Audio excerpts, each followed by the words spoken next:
नमस्कार, मी प्रसाद ओक. असं म्हणतात की बाबांचं बोलवणं यायला पाहिजे. आपण किती ठरवलं की जायचं आहे तरी काही ना काहीतरी प्रॉब्लेम येतो आणि जाणं होत नाही. पण एकदा बाबांच्या मनात आलं, त्यांचं बोलवणं आलं की येणं होतंच. तसं यावेळेला बाबांचं बोलवणं आलं आणि ते आमचे मित्र संग्रामजी यांच्या साह्याने ते बोलवणं आलं आणि आज इथे शिर्डीत दाखल झालो आहे. साईबाबांचं दर्शन झालं. दराडे साहेब पण सोबत आहेत. सकाळी सकाळी इतकं प्रसन्न वाटलं, त्या मूर्तीकडे बघून इतकं भारावून जायला होतं. असं काहीतरी काळजात असं गलबलून येतं तिकडे बघितल्यानंतर.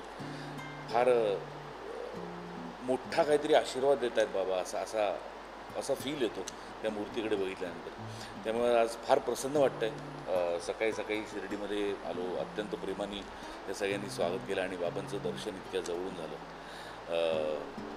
परिस्थिती सगळीकडचीच बिकट आहे, तेव्हा सगळ्यांना उत्तम आरोग्य दे आणि सगळ्यांच्या घरात भरपूर धनधान्य असू दे, असा आशीर्वाद बाबांकडे मागितला आहे. महाराष्ट्र कायम सुखात नांदत आला आहे आणि उत्तम परंपरेत नांदत आला आहे. तीच परंपरा कायम राहू देत आणि बाबांची कृपादृष्टी महाराष्ट्रावर राहू देत, सगळ्यांवर राहू देत, असा आशीर्वाद मागितला.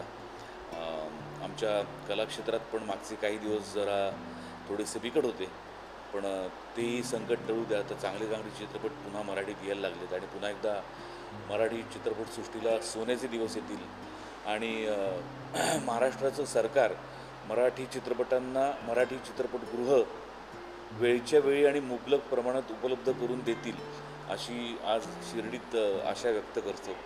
बाबांच्या आशीर्वादाने सगळं काही सुरळीत होईल अशी खात्री वाटते.